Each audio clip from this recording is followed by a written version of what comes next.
그러나 백성 가운데 또한 거짓 선지자들이 일어났음.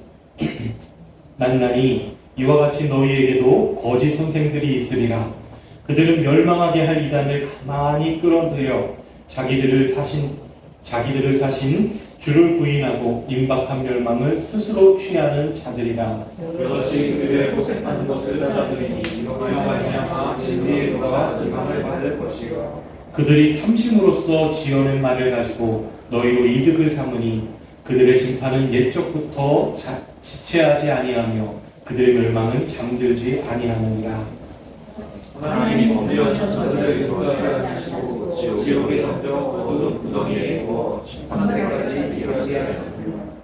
옛 세상을 용서하지 아니하시고 오직 의를 전파하는 노아와 그 7 식구를 보존하시고 경건하지 아니한 자들의 세상에 홍수를 내리셨으며 소돔과 고모라를 여주어 영화의 저희가 되게 모세의 역사를 이어내게 무법한 자들의 음란한 행실로 말미암아 고통당하는 의로운 롯을 건지셨으니 이들이 의인이 그를 죽이고와 나는 저 무법한 행실을 보고 그의 성령을 상합니다.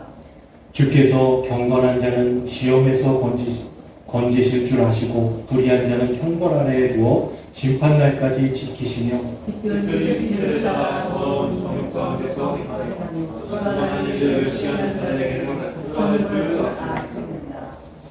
아멘. 저는 우리 2장을 봤는데요. 앞선 1장은요, 이 편지 전체가 경계하고자 한 영지주의 이단에 대한 답변이 기록되었다 했습니다. 이단들의 주장에 대한 답변이죠. 크게 2가지였는데요. 도덕적인 타락의 모습에 대해서, 그리고 도리적인 타락에 대해서 그들이 그렇게 조장하는 타락 때문에 교회가 함께 타락되어가는 것을 염려하여서 이 말씀이 주어진 것이었습니다. 1장 전체 가운데 순서는 도덕적 타락에 대하여서 교리적인 타락에 대해서 먼저 지적을 했고요. 그 다음에 도덕적인 타락에 대해서도 지적을 하는 순서였습니다. 2장인데요. 우리가 보니 그래서 지난주 1장 가장 뒷부분을 우리가 지난주에 봤었는데 그 내용에서는 사도들이 전한 주님의 재림에 대한 그 선포가 교묘히 만든 신화의 손이라면서 부정하는 그 영지주의 이단들에 대한 답변을 개론적으로 했었던 거죠. 사도들이 전한 주님의 재림에 대한 교리와 말씀은 첫째는 사도들이 직접 보고 들은 경험에 근거해서 전한 것이었다. 그렇게 먼저 답변을 주었었고, 그리고 2번째로는 더 확실한 예언인 성경에 근거한 것이라고 반박을 했단 말이에요. 특히 더 확실한 예언인 이 성경은 성령의 감동으로 기록되었기 때문에 개인이 사사로이 해석하면 안 된다. 그랬죠? 기억나시죠? 그런데 그 말씀을 하고 나서 2장으로 지금 넘어온 오늘 본문을 보면 성령에 의해 성경을 기록했던 시대에도요, 백성들 사이에 거짓 선지자들이 일어났었고, 그처럼 지금 너희 중에도 거짓 선생들이 있으리라 하면서 예언의 형식을 가지고 말씀을 했어요. 있으리라. 예언의 형식을 가지고. 그러니까 임종을 앞둔 족장들이 유언을 할 때 그런 양식들을 보면요, 그의 자손의 미래를 예견하는 말이 반드시 나오거든요. 우리가 성경에서 많이 봤잖아요. 이 베드로후서가 베드로의 유언적인 성격을 가지고 있다는 점에서 오늘 본문에서도요, 하나님의 백성 가운데 나타났던 거짓 선지자들에 대한 구약의 본보기들을 사용해가지고 그리스도인들 가운데서도 지금 교회 속에서도 거짓 선생들이 나타날 것이라고 독자들에게 예언하고 있는 거예요.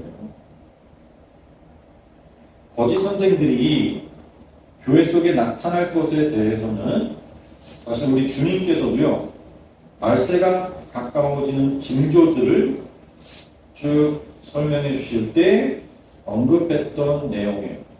그렇죠? 여기 거짓 선지자가 원어로 푸슈도 프로페타이거든요. 푸슈도 프로페타이. 거짓말하는 이라는 뜻의 푸슈데스하고 예언자라는 뜻의 프로페데스가 합쳐진 단어입니다. 그리고 거짓 선생이라는 또 단어는 푸슈도 디다스칼로이. 그러니까 디다스칼로스가 교사인데 그 디다스칼로스 앞에 똑같은 푸슈데스가 붙어서 푸슈도 디다스칼로이 이렇게 합성어가 된 단어인 거예요. 이게 거짓 선생인 거예요. 그러니까 베드로는 당시에 교회 속에 생겨나고 있는 그 영지주의 이단들을 거짓 선생들이라고 이렇게 부르면서 말이죠. 구약 시대의 이스라엘 백성들 속에서 생겨났던 거짓 선지자들로 보고 있는 거예요. 지금 구약 시대 거짓 선지자들은 어떤 자들이었습니까? 성경 속에서 나타나는 거짓 선지자들은 어땠죠? 선지자라는 것은 하나님의 말씀을 받아가지고 백성들에게 대언하는 자들이 선지자예요. 선지자는 거룩하게 기름 부음 받은 자들이었어요. 기름 부음 받은 자들. 기름 부음을 받게 하는 것은요, 거룩하게 하는 의식인데 그게 이 세상이 아니라 이제는 하나님께 속한 자로 세움받았다는 뜻에서 기름을 붓고 거룩하다고 부르는 거라고 말해요. 네? 그러면 선지자는 하나님께 속한 자로 살아야 되는 거예요. 기름 부음 받았기 때문에. 이제는 세상에 속한 자가 아니라 하나님께 속한 자. 자기 삶을 사는 게 아니란 말이에요. 그래서 하나님의 말씀에 귀를 기울이고 살면서 하나님이 시키시는 일과 말만 하는 게 선지자예요. 구약시대의 선지자들은 죄악된 이스라엘 백성들을 향해서 하나님의 심판을 선포했어요. 하나님의 심판을 선포했어요. 근데 그런 하나님의 뜻과는 전혀 상관없이 평안을 빌고 평안하다 평안하다 그렇게만 말했던 자칭 선지자들이 거짓 선지자들이었죠. 그들은 대중의 인기를 등에 업고서 오히려 하나님의 심판을 선포하던 그 참된 선지자들을 대적하고 핍박했어요. 평안과 복, 이건 육신이 바라는 소원이에요. 누구나. 하나님을 모르는 사람도 똑같이 그렇게 소원한단 말이에요. 그래서 육신의 소원에 부응하는 그런 설교를 해가지고 사람들의 인기를 얻고 사람들이 바치는 그 감사 예물에만 침을 흘리던 그런 자들이 거짓 선지자들이었단 말입니다. 그래서 그들은 귀족과 왕이 있는 궁에서 대접을 받았어요. 애시당초부터 하나님의 말씀에는 관심이 없는 자들이에요. 베드로는 신약시대의 교회를 향해서도 그 거짓 선지자들과 같은 역할을 하고 있는 거짓 선생들이 있으리라. 그렇게 예언하는 거예요. 예언의 형식으로 사실 이미 그들 속에 있는 그 영지주의 이단들을 향해서 이렇게 예언의 형식으로 편지에다 쓴 거예요. 이 거짓 선생들의 특징들이 1절 하반절에 나오죠. 1절 하반절에 뭐예요? 첫째는 멸망하게 할 이단을 가만히 끌어들여 그래요. 이단에 해당한 하이레세이스라는 이 단어가 하이레시스의 복수형이거든요. 하이레시스. 그러니까 고전 헬라어에서 이 하이레시스라는 단어는요, 선택이라는 뜻과 좀 더 나아가면 사상의 유파, 분파 그런 걸 가리키는 단어였어요. 네? 같이 중립적인 뜻의 용어였어요 원래는. 근데 신약 성경에서도 이 단어가 그래서 하이레시스라는 단어가 여러 군데서 쓰였는데 그 중에서 아주 많은 쓰임들의 모습들을 보면 다른 자들과 스스로를 분리시켜가지고 그들 자신의 교리나 견해를 추종하는 집단, 그러니까 당파 또는 분파라는 의미로 많이 쓰였어요. 이 하이레시스.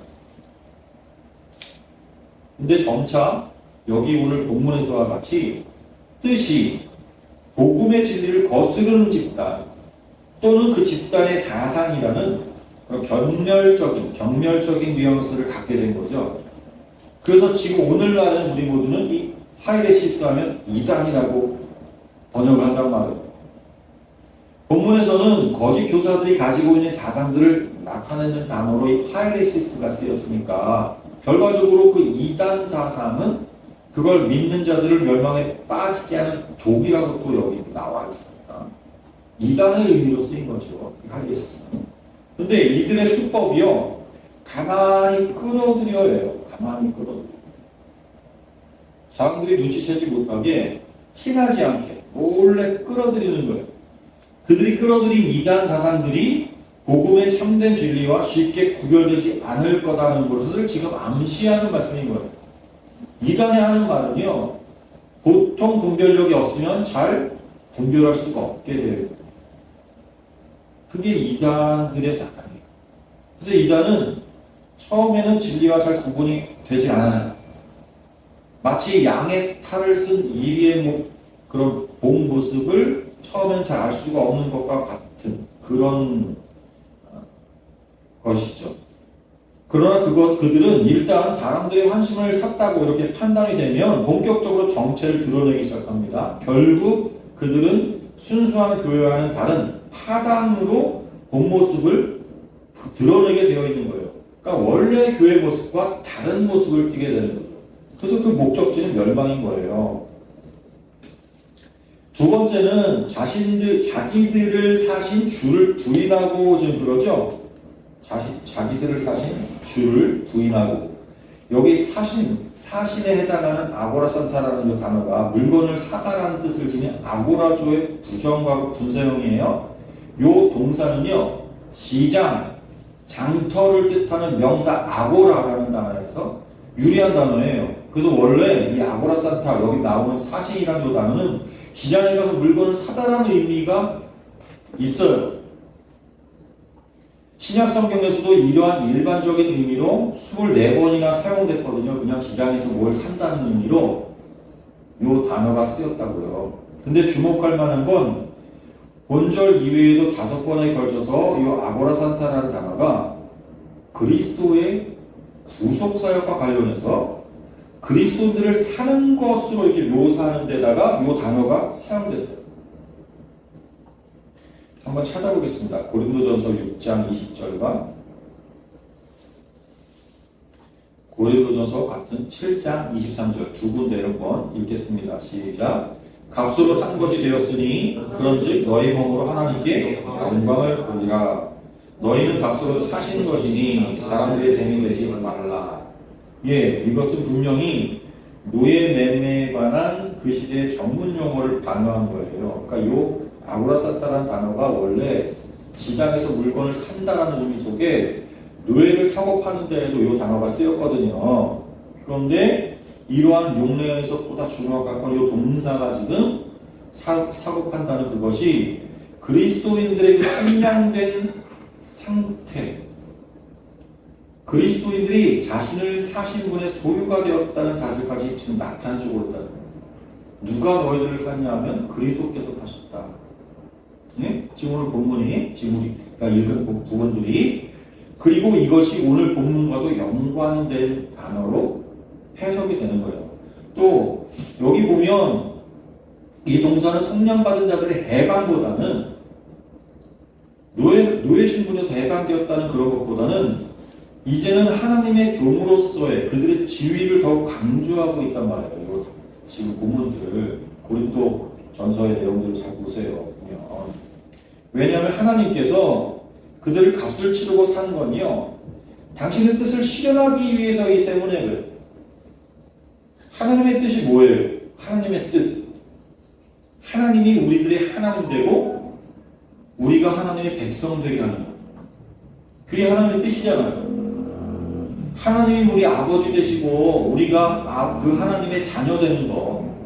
또 다른 말로 하나님이 우리 신랑 되시고 우리가 하나님의 신부 되는 것, 그게 하나님의 뜻이잖아요. 그 목적을 위해서 수단으로 우리를 사셨단 말이에요. 예? 그건 하나님과 우리가 친밀한 교제와 사귐으로 하나가 되는 것, 그게 목적인 거란 말이에요. 그 목적을 위해서 우리를 값을 지불하고 사셨다는 거예요. 사셨다는 거예요. 그러니까 이 사셨다는 것은 이제는 내가 값을 지불하고 자유자가 되었다는 것에 방점이 있는 게 아니라 우리를 사서 우리와 친밀한 관계, 그래서 부모 자식의 관계까지 이르게 하는 그 목적지로 가기 위한 수단으로서 우리를 샀다는 것에 있는 거예요. 그렇기 때문에 본문에서 말하는 바도 자기들을 사신 주를 부인하는 이 거짓 선생들은 그야말로 배은망덕한 자들이 아닐 수 없는 거예요. 그건 구원의 열매만 따먹고 구원하신 하나님과의 관계는 중요하지 않다는 심보들인 거예요. 이해가 되십니까? 더군다나 그들을 사기 위한 값으로 지불된 게 뭐예요? 그리스도의 보혈이었잖아요. 그걸 생각하면 이들은 돌이킬 수 없는 배신하는 것이고요. 따라서 멸망당해도 마땅한 존재라는 게 되는 거예요. 계시록 5장 9절 말씀 있죠? 같이 함께 읽습니다. 시작. 그들이 새 노래를 불러 이르되 두루마리를 가지시고 그 임동을 깨기 합당하시도다. 일찍이 죽임을 당하사 각 족속과 방언과 백성과 나라 가운데에서 사람들을 피로 사서 하나님께 드리시고, 우리는 주님의 피로 값주고 피를 지불하고 하나님께서 사신 거예요. 그리고 이어지는 이제 거짓 선생들의 세 번째 특징이 임박한 멸망을 스스로 취하는 자들이라 그러죠. 이 부분을 직역을 하면요, 스스로에게 신속한 멸망을 가져오게 하리라. 이 직역하면 그렇게 되거든요. 그러니까 아이러니하게도 이 영지주의 이단들이 주장을 했던 것은요, 주님의 재림도 없고 하나님의 그 마지막 심판은 더디에 온다. 그러니까 지금 우리는 이 세상에서 우리가 하고 싶은 거 해도 된다. 그래서 도덕적인 타락에 빠졌던 거잖아요. 그런데 실제는 그와 정반대라는 말을 지금 베드로는 강조한 거예요. 예? 그런데 이단의 심각성은요, 그들 자신에게만 영향을 미치지 않기 때문에 그래요. 그들 스스로에게만 멸망을 가져오고 끝나는 게 아닌 거죠. 2절과 3절에 나오죠. 다시 함께 2절과 3절을 같이 보겠습니다. 시작. 여럿이 그들이 호색하는 것을 따르니 이로 말미암아 진리의 도가 비방을 받을 것이요, 그들이 탐심으로써 지어낸 말을 가지고 너희로 이득을 삼으니 그들의 심판은 옛적부터 지체하지 아니하며 그들의 멸망은 잠들지 아니하느니라. 거짓 교사들의 미혹으로 인해서 많은 사람들이 그들의 방탕을 따르게 될 것이라는 거예요. 여기 지금 호색이라는 말이라는 게 음탕이란 말로도 번역이 된다고요. 또 방탕이라는 단어로 많이 번역이 된 단어가 이 호색이라는 단어예요. 마셀게이아라는 단어, 이게 복수 역격을 번역한 건데, 이 명사는요, 억제할 수 없는 유욕이나 무절제 중에서도요, 특히 매우 음란한 성적 행위나 또는 변태적인 성욕을 가리키는 단어가 이 마셀게이아, 호색. 당시 이방 종교의 특성이 바로 그와 같았죠. 예? 이방 종교의 특성이 그거잖아요. 신을 섬긴다는 명목하에 신전에 있는 창기들과, 거기는 여자 창기, 남자 창기 다 있어요. 다 있었어요. 준비되어 있었어요. 그들과 육체적인 관계를 맺는 거였어요. 그것을 즐김으로써 제사를 드렸고 신을 기쁘게 한다고 했고, 그럼으로써 자신들에게 풍요가 주어진다고 믿고 그렇게 신을 섬겼단 말이에요. 그러니까 당시 그런 이방 종교의 특성이 이들에게 그냥 기존의 그런 종교적인 습성이 그냥 고수가 되었던 거예요. 그냥 이방 종교를 섬기던 기존의 습성을 버리지 못하고서 교회 공동체 안에서도요 그런 삶을 고수하려던 자들인 거예요. 교회에 속한 사람들이 되었으면서도 세상에서의 풍속과 습관을 버리지 않는 거죠. 결국 이런 도덕적인 문란을 고수하는 바람에 뭐라 그래요? 진리의 도가 비방을 받을 것이요 그러죠. 진리의 도와 비방을 받을 것이요. 여기 도에 해당하는 헤호도스라는 단어가 성경에 아주 자주 등장하는데 이 도라는 표현은요 기독교를 일컫는 최초의 명칭 가운데 하나였어요. 그래서 사도행전에도 주로 많이 나오죠. 사도행전 한번 볼까요? 기독교는요 주의 도 또는 구원의 도로 불려졌단 말이에요. 사도행전 9장, 19장, 22장 이어서 계속 읽습니다. 시작. 다메섹 여러 회당에 가서가 공문을 정하니 이는 만일 그 도를 따르는 사람을 만나며 남녀를 막론하고 결박하여 예루살렘으로 잡아오려 합니다. 어떤 사람들은 마음이 굳어 순종하지 않고 우리 아버지의 도를 비방하고 바울이 그들을 떠나 제자들을 따로 세우고 불안도서에 만나다 단문하니라. 내가 이 도를 박해하여 사람을 죽이기까지 하고 남녀를 결박하여 옥에 넘겨놓으니 여기 나오는 도 예? 진리는 오직 한 분이시라고 그랬죠. 진리는 뭐라고 했어요? 그건 예수 그리스도 자신입니다. 그렇죠? 따라서 진리의 도 그러면 뭐예요?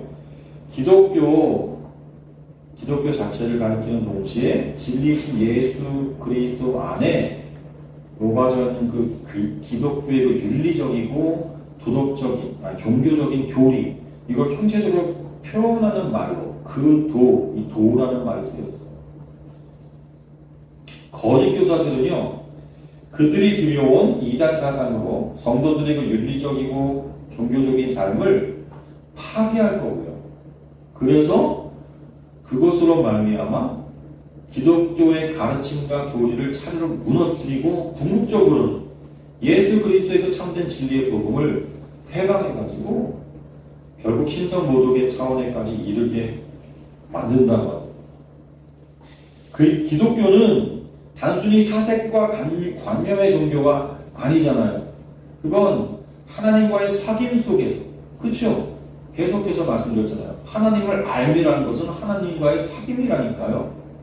하나님과의 사귐이란 말은요 코람대로의 삶이 있다는 거예요. 하나님 앞에서 하나님 면전에서라는 그 의식, 그 의식으로 사는 사람이 어떻게 윤리적으로 더러운 삶에 세상에서의 지금까지 그 습관에 그냥 노출되게 살겠냐 말이에요. 하나님 면전에서 산다는 의식으로 사는 사람.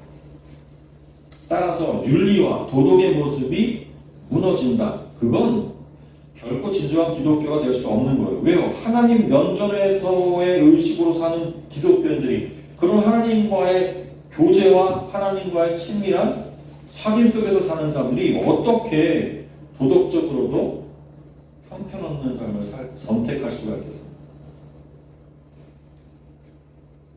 3절을 보면 이단들의 진짜 속셈을 설명해 줍니다. 그래서 공동번역 성경 같은 경우에 이 본문을 그들은 하면서 가머니설로 여러분을 속여서 착취할 겁니다. 그렇게 번역을 했거든요. 그러니까 본문에서 베드로는 거짓 교사들을 한마디로 말해가지고 사기꾼이라는 거예요. 사기꾼의 목적이 뭐예요? 살살살살 속여서 우리 돈 뺏는 거 아니에요. 그들의 목적은 영혼 구원과 양육에 있지 않아요. 순진한 성도들을 교묘한 말로 속여서 그들로부터 이익을 챙겨가는 거예요. 그게 이단의 속셈이에요. 어떤 이단이나 그런 모습이에요. 진짜 본 모습. 이것은 예수님께서 말한 사꾼 목자의 모습보다도 훨씬 더 악랄한 모습이에요. 4절 하반절부터는요 다시 그들의 결국을 상기시켜줍니다. 그 이단들의 결국 여기 나오는 거짓 선생 그들의 심판은 옛적부터 지체하지 아니하며 그들의 멸망은 잠들지 아니하느니라 그러잖아요. 그러면서 4절부터 8절까지 쭉 보면 여기서는 그 하나님의 공의와 심판의 그 실예들을 쭉 소개를 합니다. 5가지 암시로 소개를 하거든요. 보세요. 4절부터 8절까지만 같이 한번 읽습니다. 같이 봅니다. 시작. 하나님이 범죄한 천사들을 용서하지 아니하시고 지옥에 던져 어두운 구덩이에 두어 심판 때까지 지키게 하셨으며 옛 세상을 용서하지 아니하시고 오직 의를 전파하는 노아와 그 일곱 식구를 보존하시고 경건하지 아니한 자들의 세상에 홍수를 내리셨으며 소돔과 고모라 성을 멸망하기로 정하여 죄가 되게 하사 후세 경건하지 아니할 자들에게 본을 삼으셨으며 무고한 자들의 음란하는 죄로 말미암아 고통당한 의로운 옷을 건지셨으니 이는 이 의인이 그들 중에 거하여 날마다 조국법하는 지를 보고 들음으로 그 의로운 심령이 상하리라. 여러분, 베드로는요 하나님의 그 공의의 심판과 관련된 여러 신뢰들, 곧 타락한 천사들의 심판과 4절에 나오죠. 그 다음에 홍수 심판 5절, 그 다음에 소돔과 고모라의 심판 6절부터 8절, 그걸 차례로 이렇게 나열하고 마지막 9절과 10절에서는 그 결론으로서 불의한 자를 심판하시는 하나님의 공의를 선포하고 있단 말이에요. 근데요, 이 문맥들에서 전달하려고 하는 진짜 중심 메시지는요, 그런 심판하시는 하나님의 공의뿐만이 아니고요, 보다 더 중요한 메시지는 단적으로 보여준 9절에서 단적으로 보여주고 있거든요. 뭐냐면 경건한 자의 구원에 대한 내용, 그걸 강하게 부각시키고 있어요. 그래서 악인들의 정죄를 피력하는 동시에 경건한 자의 구원의 내용을 우리들에게 전달하고 있단 말이에요. 즉 베드로는 말이죠, 홍수 심판의 와중에서도 누구요? 노아, 그리고 그 가족이 구원받은 사실, 또 소돔과 고모라 성의 심판 가운데서도 의로운 롯이 구원받은 사실을 언급해 준단 말이에요. 이처럼 과거의 악인들에 대한 심판을 진술하는 가운데서도 의인의 구원을 부각시켰다. 이건 베드로의 궁극적인 관심이 그리스도를 아는 그 성도들이 이 구원의 길에서 더욱 성숙해가지고 거짓 교사들과 구별된 삶을 좀 살아서 주님 재림하실 때 영광스러운 구원을 받게 하는 것, 거기에 관심이 있다는 거예요. 거기에.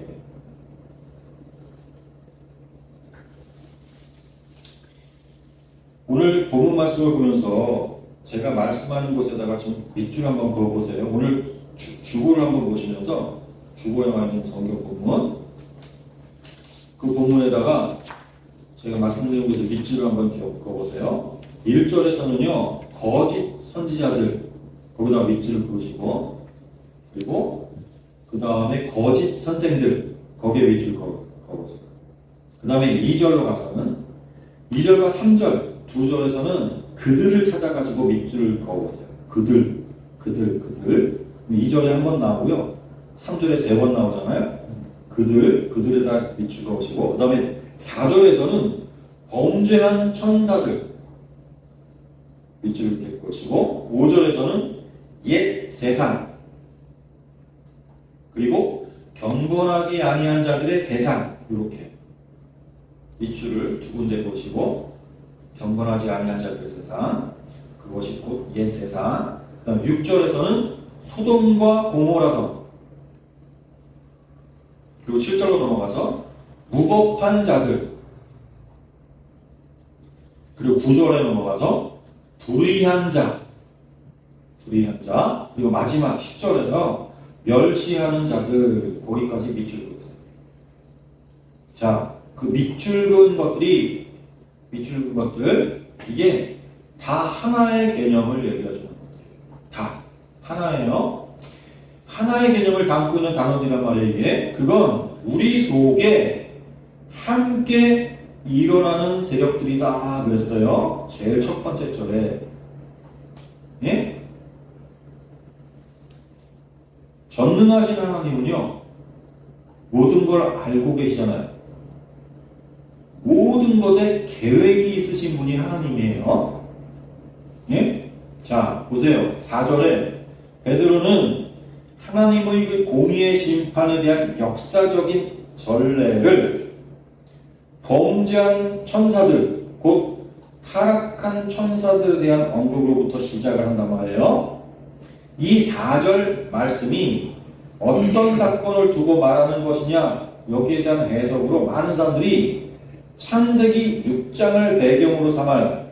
보세요. 창세기 6장 어떤 걸 배경으로, 이게 무슨 말씀과 관련이 있는 거냐 그랬더니 창세기 6장과 관련 있는 것이다, 이렇게 해석한 사람들이 많다고요. 6장 1절부터 3절입니다. 같이 봅니다. 시작. 사람이 땅 위에 번성하기 시작할 때에 그들에게서 딸들이 나니 하나님의 아들들이 사람의 딸들의 아름다움을 보고 자기들이 좋아하는 모든 여자를 아내로 삼는지라. 여호와께서 이르시되 나의 영이 영원히 사람과 함께 하지 아니하니 이는 그들이 육신이 됨이라. 그러나 그들은 나를 배귀신령이 되리라 하시니라. 그러니까 여기 창세기 6장 1절에 사람이 땅에 번성하기 시작할 때 그들에게서 딸들이 나니 하면서 2절에 뭐예요?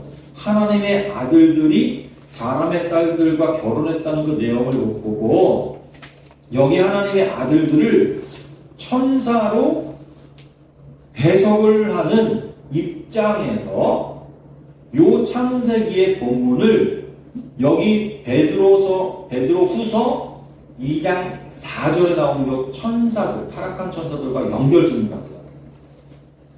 근데 저는 아무리 봐도 그 다음에 저뿐만 아니라 또 다른 한편에 다른 많은 분들이 그렇게 연결하는 건 무리다, 이건 비약이 심하다. 그리고 창세기에 나오는 그 하나님의 아들들에 대한 해석이 어떻게 천사들로 볼 수 있느냐 라는 입장에서 저도 반대하고 반대하는 많은 학자들이 있단 말이에요. 그러니까 창세기 6장 2절에 그 하나님의 아들들을 천사로 보느냐 아니냐에 따라서 이것이 여기 베드로후서와 연결되느냐 아니냐가 결정이 되는 거예요. 근데 저는 아무리 연구를 해봐도 이거는 아닌 것 같아요. 연결되는 게 아닌 것 같아요. 더군다나 이것을 창세기 6장의 말씀과 연결짓는 그 학자들은 대부분이 외경으로 알려져 있는, 우리는 성경으로 취급하지 않는 에녹 1서에 나와 있는 천사의 타락의 부분들과 믹서해가지고 이 부분을 해석하려고 해요. 그래서 너무 많은 상상력을 보태게 돼요.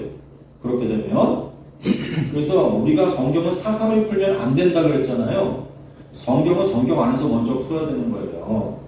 이 4절을 보면 천사들의 죄를 구체적으로 지적하지는 않았지만 비슷한 천사들의 타락을 언급하는 곳이 여기 오늘 본문과 베드로후서 2장 4절과 그래서 평행되는 본문들이 유다서와 계시록에 있다고 보여져요.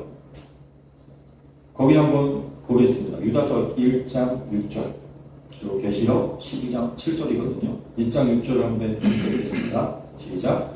또 자기 지위를 지키지 아니하고 자기 처소를 떠난 천사들을 큰 날의 심판까지 영원한 결과로 흑암에 가두었으며 하늘에 전쟁이 있으니 미가엘과 그의 사자들이 용과 더불어 싸울세 용과 그의 사자들도 싸우나. 예. 여기 베드로후서의 2장, 베드로후서가 2장뿐만이 아니라 베드로후서 전반적으로 이것이 유다서와 상당수 내용이 그리고 단어들이 겹치기 때문에 이것이 유다서를 보고서 편집한 것 같다라고 주장하는 사람들이 많아요. 근데 유다서를 보고 편집했건 아니면 유다서와 같은 입장에서 성경을 썼건 간에 그래서 비슷한 내용들이 많이 나오는데 오늘 이 4절, 우리 오늘 본문의 4절과 유다서 1장 6절의 본문이 많은 부분 겹치는 내용들이 나온단 말이에요. 근데 여기서 유다서에서는 베드로후서에서 이야기하지 않은 보다 구체적인 내용에 대해서 나오죠. 이 타락한 천사들이 어떻게 타락했느냐에 대한 내용이 나오잖아요. 자기 지위를 지키지 아니한, 자기 처소를 떠났다. 그렇죠? 그리고 계시록에서는 천사들과 하나님의 편에서 싸우는 천사들과 그리고 거기에 대적하는 타락한 천사를 용으로 비유해서 서로 싸우고 있는 모습을 계시록에서는 얘기하고 있어요. 그러니까 한마디로 말해서 이거는 하나님에 대한 반역의 모습들이잖아요. 하나님에 대한 반역의 모습들. 그러니까 베드로후서 본문으로 다시 돌아서 4절에서도 보면 범죄한 여기에 해당하는 단어가 하마르테산톤이에요. 이게 원형이 하마르타노예요. 그러니까 이게 원래 어떤 뜻이에요? 하마르티아 하면 표적을 빗나가다라는 뜻 아닙니까? 따라서 범죄한 천사들은 문자적으로는요, 표적을 빗나간 천사들, 그렇게 말을 해야 되는 거고, 그렇게 해석해야 되는 거고, 이것은 뭐예요? 하나님을 섬겨야 하는 자기 본래 자리에서 천사들이 이탈해가지고 하나님과 비교 이기려고 했다는 사실을 암시한다고요. 이것은 이사야서 14장에 나오는 말씀과도 연결해서 해석이 가능한 부분이죠. 이사야서 14장 보세요. 12절부터 15절 다 같이 읽습니다. 시작. 너 하나님의 아들 계명성이여 어찌 그리 하늘에서 떨어졌으며 너 열국을 엎은 자여 어찌 그리 땅에 찍혔는고 네가 네 마음에 이르기를 내가 하늘에 올라 하나님의 무별 위에 내 자리를 높이리라 내가 북극 지폐의 산 위에 앉으리라 가장 높은 구름에 올라가 지극히 높은 이와 같아지리라 하는도다. 그러나 이제 네가 스올 곧 구덩이 맨 밑에 떨어짐을 당하리로다. 이것이 표현적으로는 바벨론 왕에 대한 이야기지만 이것을 많은 사람들이 사단의 최초의 하나님을 대적했던 타락한 천사들에 대한 내용으로 연결짓는 분들이 많거든요. 그런데 이 이사야서까지 연결짓지 않더라도 우리가 찾아본 유다서와 계시록의 말씀을 놓고 볼 때 오늘 본문에 타락한, 범죄한, 다시 말해서 표적을 빗나간 본래 자신들의 자리에서 이탈한 천사들로 우리가 이 본문을 해석할 수가 있죠. 그렇게 놓고 보면 베드로후서 본문이 하나님은 그런 천사들을 용서치 않으시고 지옥에 던지셨다 그랬잖아요. 지금 그 내용이 4절에 나온 거잖아요. 그러니까 이 4절은 2장 4절부터 10절까지의 이렇게 요약되어 있는 5개 정도의 그 암시 가운데 첫 번째 거거든요. 첫 번째. 그러니까 하나님께서 이러이러한 경우에 심판하셨다.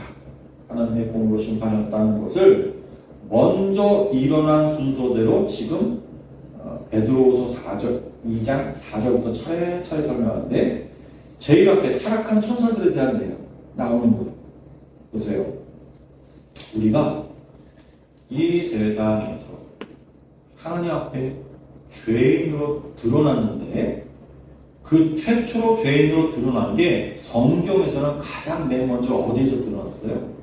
창세기에서 에덴 동산에서 아담과 하와가 뱀의 꼬임에 넘어가서 하나님의 말씀을 거부한 하나님의 말씀을 범한 것에서 최초로 드러났죠. 그러면 그 뱀은 도대체 어디서 나왔는가? 그것을 설명하는 단초가 사람 이전에 천상에서 사단의 무리가 하나님에게서 받은 그 자리를 벗어나서 범죄한 그 타락 천사의 내용에서 뱀의 기여를 보는 해석이 가능하다는 거예요. 그것과 오늘 본문을 그래서 연결 짓는 거죠. 4절 말씀을.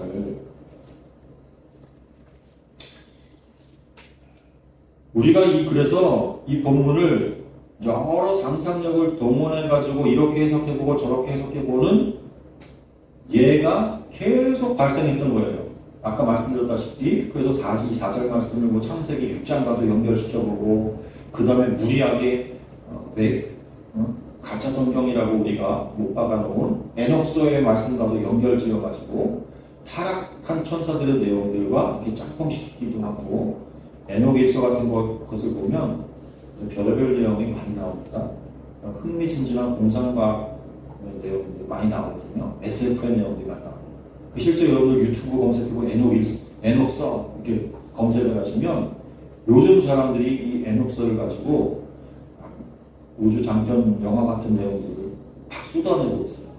그러니까 그런 엉뚱한 상상의 세계로 나아가게 하는 엉뚱한 해석을 하게 하는 그런 곳으로 우리가 빠져들지 말고 성경 안에서만 놓고 봤을 때 이 타락한 천사들의 내용이 그 이후에는 홍수 세대에 하나님께서 심판하시기 전에 천상에서 하나님께서 타락한 천사들에 대해서 심판하셨다고 하는 어떻게요? 가두셨다는 거잖아요, 지금. 그죠? 지옥에 가두셨다. 그 내용으로 시작을 여는 거예요. 베드로는 이 본문을 써가면서 당시에 있었던 그런 여러 가지 전설에 근거한 말씀을 갖고 왔을 수도 있고요. 아니면 성경에 대한 여러 그런 해석들 중에서 선택해서 이 본문을 4절을 기록을 했을 거예요. 근데 우리가 그것이 구체적으로 말씀드린 것처럼 에녹서와도 연결을 시키고 그 다음에 무리하게 이쪽 저쪽 창세기 말씀까지 끌어오고 그래서 창세기의 그 하나님의 아들들에 대한 해석을 천사들로 비약을 시켜가지고 해석하기도 하고 하는 그런 방법으로 이것을 풀 것이 아니라 성경 자체 안에서 그냥 알려준 부분만 우리가 이해하자는 거예요. 그런 입장에서 타락한 천사들이 있었다는 것이 본문에서 분명하게 드러나고 그 타락은 결국은 자기의 원래 자리를 벗어난 것에서 그 타락이 시작되었다는 거예요. 우리가 그렇게만 보자는 거죠. 더 깊게 나아가지 말자는 주의를 당부를 드리는 거예요. 그리고 결국은 그 타락한 천사가 타락한 인간의 모형처럼 보이게끔 하나님이 성경을 통해서 우리에게 보여준 것처럼 저는 보이는 거예요. 보세요. 우리가 먼저 보면 전체에서 줄침, 제가 줄치라고 하는 그 단어들을 보세요. 그것들은 하나님께서 우리 옆에 두신 것들이라는 거예요. 예? 전능하신 하나님께서 왜 그러셨을 것 같습니까? 그런 것들이 생겨날 것을 미리 막으시는 방식이 아니라 그런 것들이 생겨도 내버려 두시는, 오히려 그런 것들을 항상 역사 속에 두셨다라고 지금 베드로후서 2장이 설명을 해주고 있는 거잖아요. 알고 보니까. 그렇잖아요. 하나님의 말씀이 기록되는 그 이스라엘 백성들이 있었던 구약 시대에도 거짓 선지자들을 두셨단 말이에요. 하나님은. 그러면 지금 교회 시대에도 거짓 선생을 두었고요. 그리고 우리가 줄친 그 모든 내용들이 다 뭐예요? 하나님 앞에 심판받는 대상들로서의 또는 우리 성도들에게는 걸림돌로서의 이 광야와 같은 세상을 지나가는 우리들에게 시험이 들게 하는 것들로서의 대상들이잖아요. 전부 다. 내용들이잖아요. 개념들이잖아요. 그게. 그치요? 그 개념이 지금 무엇과 대조가 되고 무엇과 지금 비교가 되고 있냐? 결국은 구절을 보세요. 여기 9절 말씀 한번 보세요. 9절 말씀. 함께 한번 읽겠습니다. 시작. 주께서 경건한 자는 시험에서 건지실 줄 아시고 불의한 자는 형벌 아래에 두어 심판날까지 지키시며. 이 9절 말씀이 그 이전까지의 말씀들에 대한 유언과 같은 말씀이거든요. 시험, 페이라스모스라는 이 단어는 페이라조에서 유래한 단어예요. 여러분, 페이라조가 뭐예요? 시험이라는 단어, 시련이라고도 번역할 수 있는 이 단어. 이건 어떤 것이 무엇인지 판명나게 하는 것이라고 제가 개념을 정리해 드린 적이 있어요. 기억나십니까? 하나님의 관심사는요, 당신의 백성에게만 있거든요. 그렇다면 그들 옆에 두신 것들은 시험을 위한 재료들인 거예요. 시험이 뭐라고요? 시련과 연단. 이게 뭐라고요? 그게 뭔지 판명나게 하는 거. 불순물을 떨구어내는 시련, 연단이라니까요. 그래서 결국은 그의 정체를 드러내게 만드는 거. 그게 페이라조잖아요. 시험. 교회사를 우리가 돌이켜보면 이단이 주는 유익이 있었어요. 이단이 오히려 교회에 유익을 줬다니까요. 이단을 규명하기 위해서 교회는요, 성경을 연구했어요. 이단이 없었으면 그렇게까지 열심히 연구 안 했어요.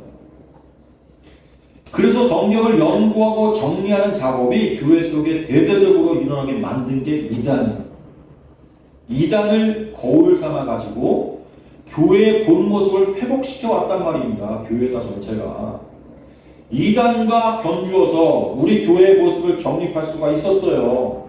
우리의 모든 교리들은 그래서 만들어지기 시작했던 거예요. 우리의 이 세상 광약길에 이단을 곁에 두게 하신 것은요, 우리를 시험해서 우리의 정체성을 드러내게 하셔가지고 결국은 구원하시고자 하는 하나님의 계획이, 큰 계획입니다. 오늘 본문 2장 전체가 읽고 또 읽어도 이거 특별히 눈에 띄는 단어가 나타나지 않아가지고 제가 이 본문의 제목을 잡는데 굉장히 애를 썼어요. 처음에는. 그 다음에는 되도록 이 긴 말씀 가운데서 좀 쉽고 간단하게 말씀을 전하고 싶은데 그게 뭐냐를 찾는데 결국에는 눈에 보이는 게 9절 말씀입니다. 이 2장은 9절이 열쇠입니다. 이 9절에서도 하나님의 관심은, 또 베드로의 관심은 결국 이단에 대하여서 정죄하고 이단에 대하여서 경계하는 것이 아니라, 그러면서 사실은 더 중점적인 목적을 가지고 있는 부분은 그 이단 속에서 시험을 통과해서 구원받는 우리 성도들에게 초점이 맞춰져 있고, 결국 2장 전체의 말씀은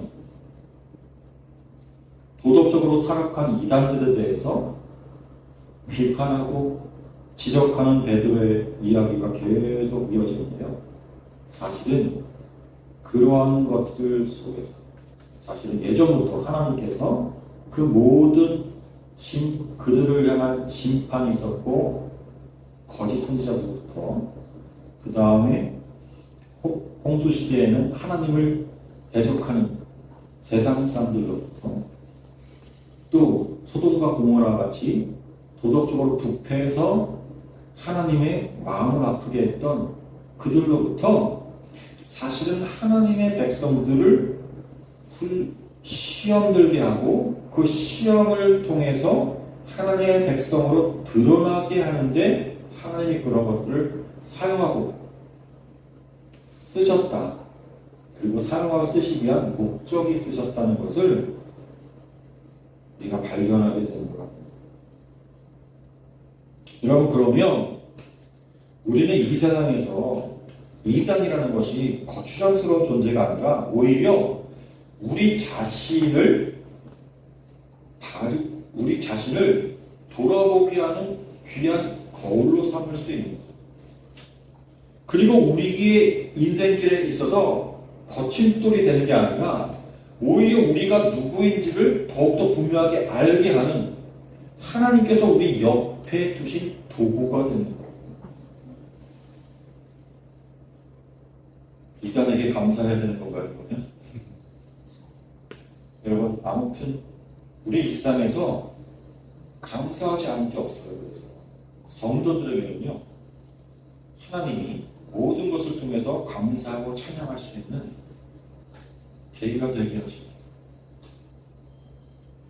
성도 예배에서는 찬양과 감사만 나오게 만드신 거죠. 여러분 한 주간 기도해도 나와 다른 이 세상을 바라보면서 여러분들은 속 끓이고 가슴 아파하고 힘겨워할 겁니다. 그러나 그 속에서 여러분들이 누구인가를 분명하게 더 알게 하시는 거고요. 여러분들이 누구인가를 세상 속에서 드러내시는 거예요. 그것이 곧 하나님께서 여러분들을 구원하시는 방법이고, 감사함으로 한 주간도 우리와 다른 이 세상 속에서 싸우며 견디며 이겨내시는 여러분 되시기 바라겠습니다. 같이 기도하겠습니다.